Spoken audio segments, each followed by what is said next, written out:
Hey guys, this is Jenny here, and I have Shawn with me today. Hey Shawn. Hi. So what are we doing today?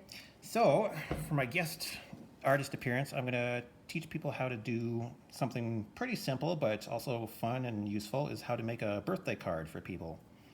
So the supplies are pretty easy. You just need a sheet of watercolor paper. I use this kind, which I got at Michael's for $8. So it doesn't have to be fancy, and it's about, I think, 6 by 9. Last night I drew out the picture ahead of time so I wouldn't be scrambling today. But I'd suggest looking off of a picture of a piece of cake, either from the internet or a recipe book or a flyer, and then have it in front of you and draw it out lightly ahead of time. And once you're done,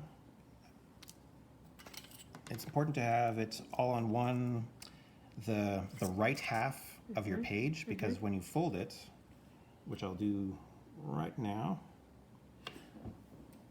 you measure how wide it is. So it's about 9 inches. So we'll go 4.5 in, which I think I did last night. Yep.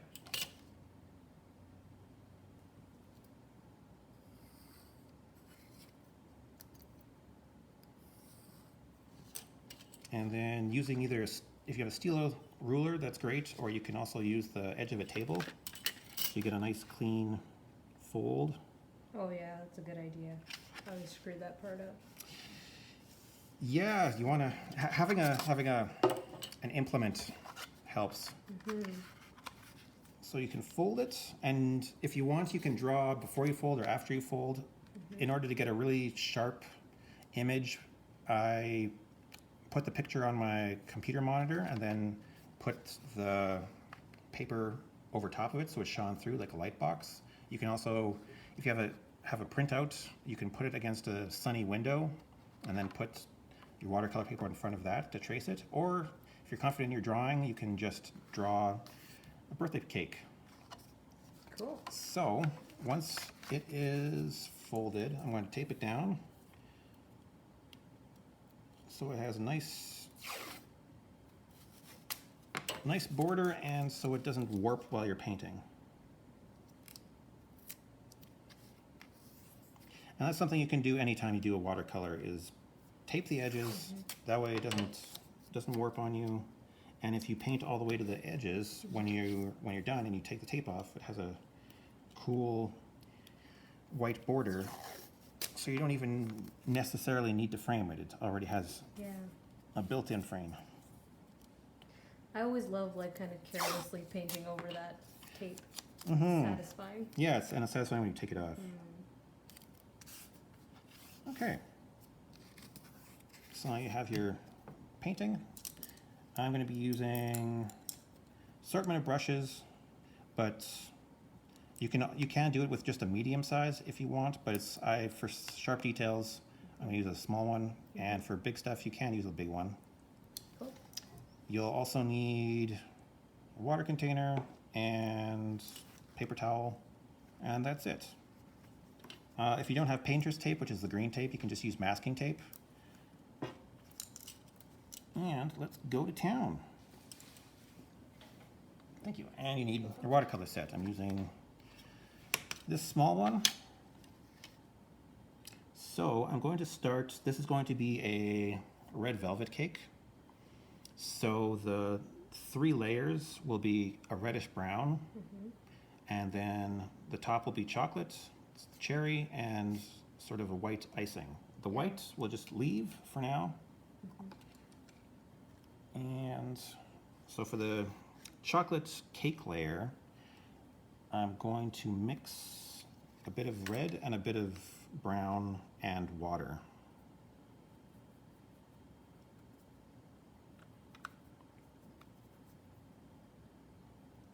And it doesn't need to be super thick. In fact, it's better if it isn't, because you can build up layers. So just experiment until you get the right color that you might see. So it's kind of like red velvet cake, I think, is just chocolate cake that has red food coloring. So Yeah, I was just gonna ask that. hence Yeah. brown and red, and it's kind of this color. So the first bit is just to do a sort of a light covering of it. Mm-hmm. And then we'll add detail later. That was my head in the way. Okay. Nope. And the thing about cake is it's not a perfect line. So it can be, and in fact, it should be a little bit bumpy. And again, this first layer is going to be light. It doesn't have to be super dark because we're going to go over it a little later. Mm-hmm.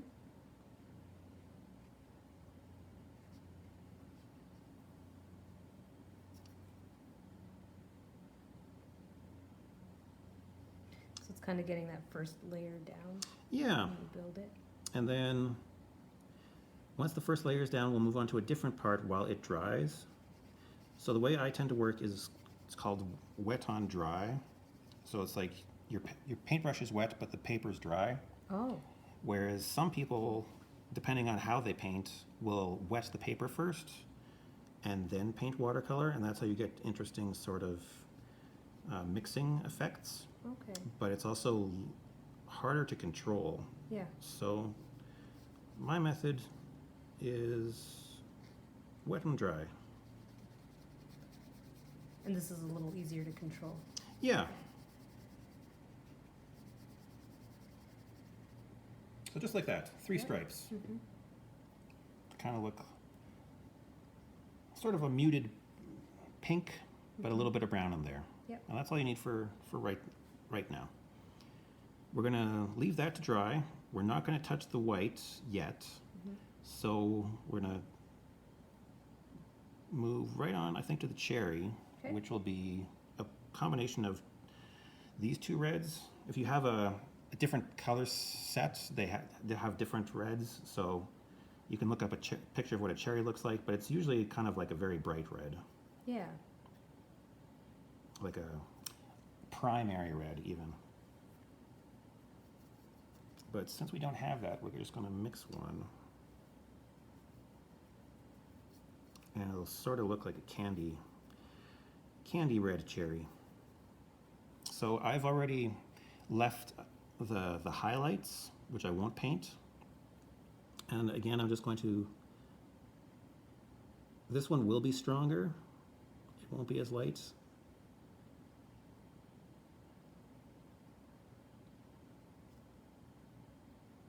And we can do a second pass at it later if we want, but we'll see how well this turns out. So with the watercolor, you can't put white on top of the color. Right? Yeah, you have to leave Yeah. it white. So there's a couple of tricks that we can teach you at AMSA, which is like using gouache, which is sort of an opaque, or using this thing called masking fluid. But for now, I'm just going to leave the space. I'm also going to use my paper towel to take a bit off, and that will sort of create the illusion that it's lighter on top. Oh yeah. And if you make a mistake and smudge somewhere where you're not supposed to, you can just use a brush with nothing but water, and then the paper towel, and it sort of sucks it right back up. Okay, so if you have I can use my small brush and just touch up the edges a little bit. The paint's still wet and I can still move it around. It's cool to see this process because I only use acrylic and it's so different. Yeah, watercolor can be rewarding, Yeah. but it also can take some practice. Yeah. A lot of people find it sort of unforgiving. So one of the tricks is, if you're doing wet on dry like I am, don't paint. The reason I went from the stripes to the cherry and not right next to the stripes is because if it's already wet and you paint something next to it, they'll bleed into each other, Okay. and that'll create a sort of a muddy look. Yeah. So I'm going to leave this until it's dry, and then I'll be able to work next to it. Okay. And same with the cherry. I won't. What's the average dry time for? Depends how much water you use. So I use only a little bit of water, and it's already on paper that's dry, so it can only take a few minutes. Whereas I've seen some people, if you use too much water, it can make it basically sopping wet, and there'll be pools. Which, if that happens, you can suck up the extra water with a paper towel, or just leave it to dry. And one of the ways that they'll tell us that your paper starts out flat, and then it'll sort of bubble when it starts out flat when it's dry. When it's wet, it'll bubble up, and when it dries again, it'll come back down. Oh, okay. So it's one of the ones that you need patience. Acrylic is very fast because of how fast it dries. You need to go. Whereas watercolor, you actually want it to dry sometimes. Yeah. Okay, for the next part, I think I will do the cherry stem, which is just a brown. And you want to use your finest, smallest brush. And it's just a simple line. I think it's slightly thicker at the bottom. And just like I was saying about being careful when you mix two colors next to each other, don't have them touch. Like come really close, but don't. And then to make it look like there's a slight shadow, I'm going to mix the brown with a bit of black. Not so much black that it's pure black, but just to make it a darker brown. And when you put paint in in watercolor that's already wet, it will sort of fill the space. Yeah. It's like putting a drop of water or a drop of food coloring in a bowl of clean water. It'll just whoosh. So you can use that to your advantage, but it can also work to your disadvantage if you're doing it unintentionally. Okay, so that's the cherry. First pass at it. That's great.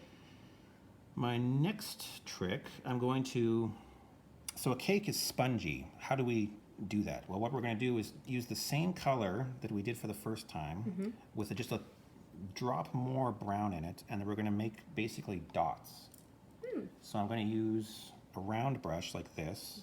I'm going to mix again this pinky red with some of the brown. This time it'll be a little more of the brown than the first shot.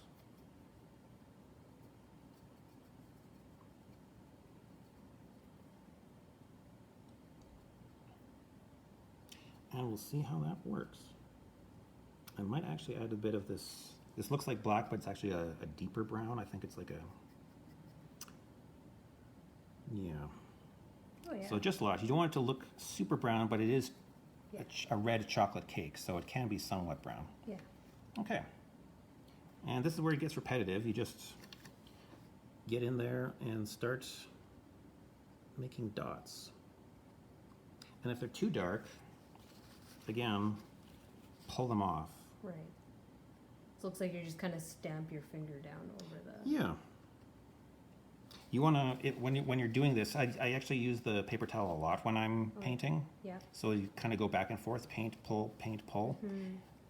It's important to keep using a different part of so kind of slowly move it around so you don't accidentally repaint a white part with or the wrong color with your paper towel.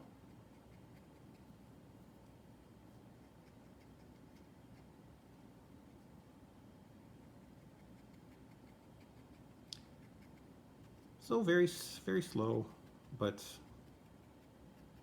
kind of like pointillism, just a series of dots. Use the brush or the... Yeah. And I like it how when you dab it, it sort of allows certain parts to be darker. And some of them... It creates... Yeah. Like, it's not like an eraser where you completely erase it. It does leave the imprint. Yeah. It just makes it lighter. Yeah. And so if you do, like some of my other works that people might have seen, like the forests or other deserts, when you do it over and over, it creates sort of this layering effect.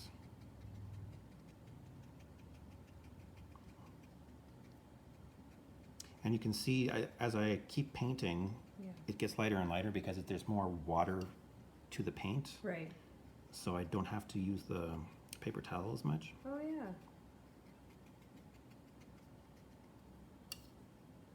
And it's okay to overlap. Like, there's sort of this instinct when we're doing to make it look like a polka dot. Like, okay, one there, one there, one there, one there, one there, one there. So it's perfectly spaced. But cake isn't like that. No. Cake is like bread. It's a series of bubbles that are all right next to each other. So it's okay to have them kind of randomly happening. It's not perfect. Yeah, that's the thing. Like, food is good to paint because food isn't perfect. Like, it's not going to be a perfect square or a perfect circle. Yeah. There's overlapping and there's little crumbly bits. So people must love it when you give them these personalized cards. Yeah, that's another good reason to try one of these is because it's cheap. Yeah. It's small. Yeah. It's not too hard, and people really like it when you get something personal from someone. Especially if you know their favorite food or their favorite dessert, and you can paint it. Like, I suggest something easy, like cake or ice cream is pretty easy, and then before moving on to super complicated stuff. But the more you paint, when I hadn't ever painted watercolors before I came to AMSA, I learned how just by coming to classes and drop-ins and painting every week. And the more I painted, So you just kind of figured it out, I guess, as you went along. Yeah.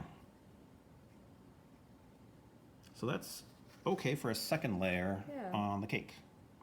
Now the cherry's dry, which means we can work on the icing that's right around the cherry hopefully without making it bleed into each other.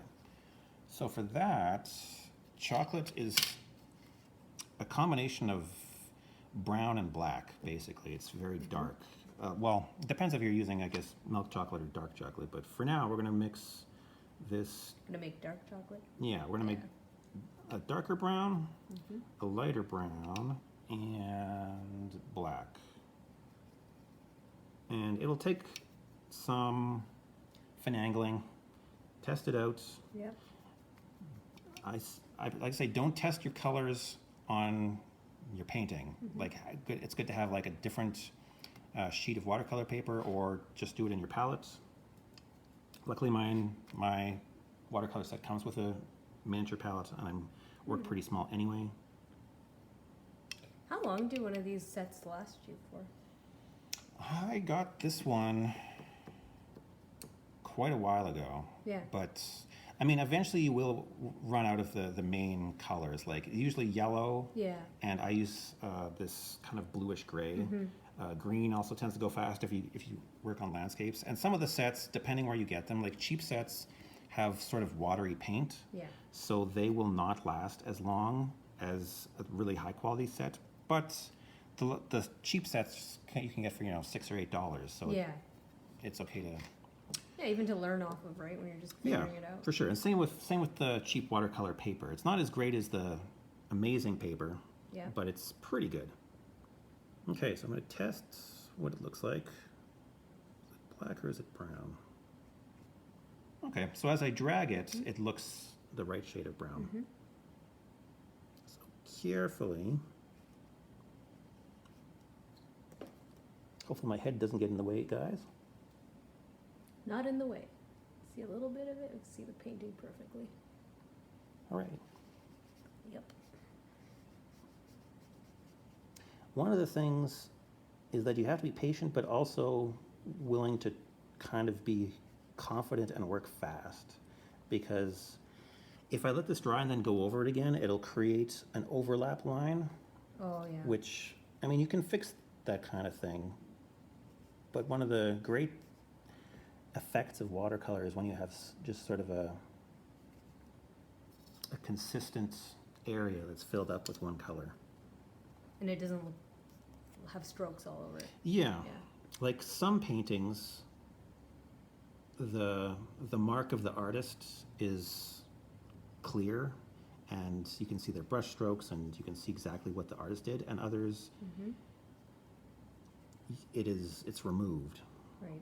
So you can see there's a little stroke there. I'm going to try and get rid of it just by applying more while it's all still wet. Yep. And if it is, don't panic. Like, it's art, and it should be fun. It's not meant to give you anxiety. It's hopefully to prevent anxiety. Yeah, totally. So have fun with it.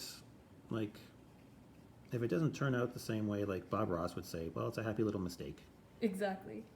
And you learn from them, and you can kind of integrate mistakes into your art and create something that you weren't necessarily intending. Yeah, sometimes those mistakes make them brilliant. Yeah. Okay. Nice. And I'm going to use my tiny brush to do the edge right here, so it looks like there's icing going down the side of it. Oh yeah. Helps to have a steady hand.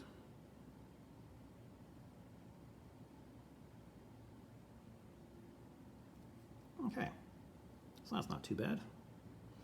And then there's going to be little chocolate chips on the very edge. Oh yeah. Like, not chocolate chips like you would get like a chocolate chip cookie, but rather kind of chocolate flakes, I guess. Okay. And for those, we're going to use the darkest color.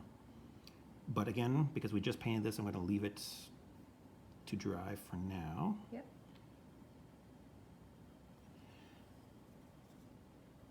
So, in the meantime, I think I'll try one more pass on this cake part. So I'll mix my red and my browns again. So I imagine after years of practice, you've sort of figured out how light hits things, because it seems like you kind of have an intuitive approach to where you have things darker and lighter. Yeah, and like this is well lit, so you don't have to necessarily fuss too much with this that I'm showing you today, but something I learned is to learn from life. So it's always good to have a reference, either a photo or have like a piece of cake in front of you, and then you can examine where light is hitting it. Like I haven't drawn the shadow yet, but it'll be in there. Yeah. And see if there's a highlight, what's dark and what's light. Paint what you see and not what you think. Yeah. So some people will, you can see when they draw a face, they'll draw the eyebrows first. Yeah. The eyelashes really dark, and it's like, well, if you look at a face, are they really that prominent? No. Like when you think of a cake, it's like, well, chocolate cake is brown, so I'll just paint it brown. Well, yes and no. I mean, there's brown in it, but it's also not that brilliantly brown. It's mixed with this pink, and there's sort of subtle shades in it. Yeah. So it pays to like pay attention to the subtleties of what you're painting, and like really look at it before rushing in, because once you start painting, it's hard to go back. That's right. There's an uncle of mine used to say, you can cut a board shorter, but you can't cut it longer. Which in painting, it's like you can paint it darker, but you can't paint it lighter. At least not in watercolor. In acrylics, you can. But True. But this, you kind of have to be intentional. Yeah, intentional in what you're doing, and but again, don't get too much anxiety about it. Like it's a learning process, and the first one of these little dessert ones I did not turn out great. It took a few tries, and most people don't get to see my failures. So we don't showcase our failures as often. Yeah, I also don't think of them as failures. I guess that's not the greatest idea. The happy mistakes. Yeah. Yeah.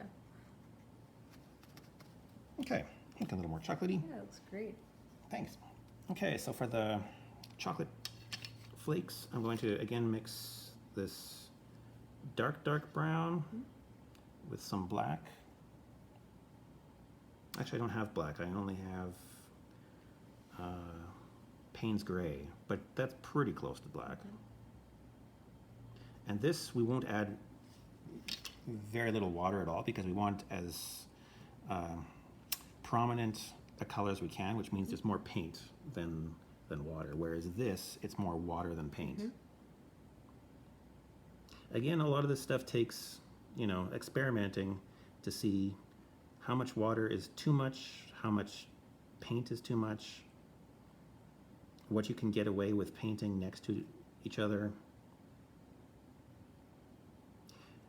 And yeah, the first time I rode my bike, I fell down. Probably a bunch of times, in fact. Yeah. So like, it's okay to, don't think of them as failures, think of them as experiments. And if at first you don't succeed, don't give up, because like, oh, I didn't think I would be good, and look, my first painting's not great. Well, it'll be good. Yeah. You just need a little practice. Yeah. Okay, so that's not too bad. Oh yeah, I love it on cakes when those little flakes are on there. For eating purposes. Pure dark chocolates. Yeah. And it gives us sort of like a, not a highlight, but it's like a visual, sort of visual excitement. Yep. A pop. Yeah, it makes it pop. Okay, and now one of the last things is that the white of the cake, we can also create just the lightest impression of. So what I'm going to do is take almost entirely water and a little bit of Payne's Gray. If you don't have a set with Payne's Gray, you can either use just a drop of black and mostly water, or something like a light blue, and sort of neutralize it. Like, you don't want color. Basically, you want something that's so gray, light gray, it's almost invisible. And again, I'll be using my paper towel to kind of make this. So just like that, just kind of creates the impression that it's there. Very subtle. Yeah, and I can also do the same sort of spongy effect. Now this, I want it to be so light that no matter how dark it comes out, I'm going to suck it back up like that with the water. Yeah. And because I wanted gray, I'm going to make sure my brush is clean. Usually if I wasn't on camera, I'd be cleaning my brushes somewhat more between. So basically, you want it so that you can only really see it if you get right up there. Yeah. But from a distance, it makes it slightly darker than the white of the paper.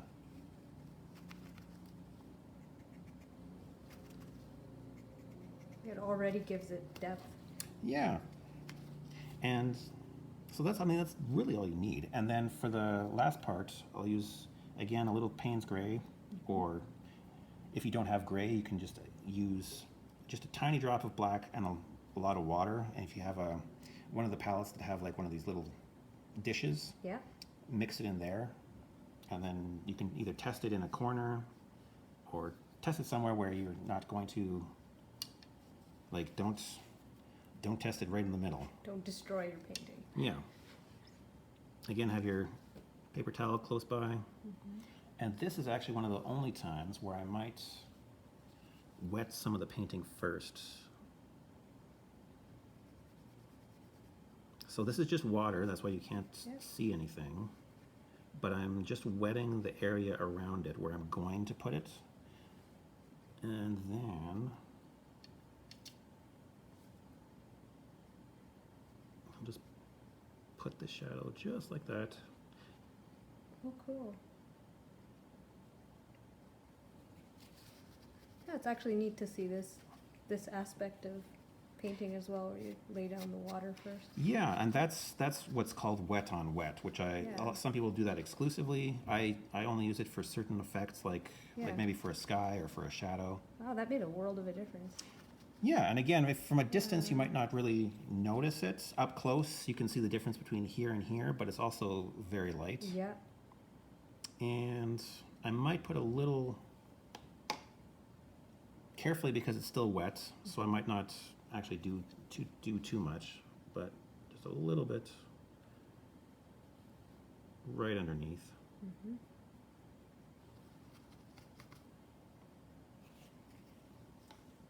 And if you want, for more sort of reality, have some of the same color. I'm not going to do it just yet because this is still wet. You can't see because it's top down, but it's actually bending a little bit. Yeah. Like I said, but it will go flat again. But if you want to make it more interesting, like I've done some desserts where there's a bite taken out of it, so you take the same color scheme, and then you just use your small brush and make just like a little impression of crumbs. So I'm going to try and see if it's going to bleed or not.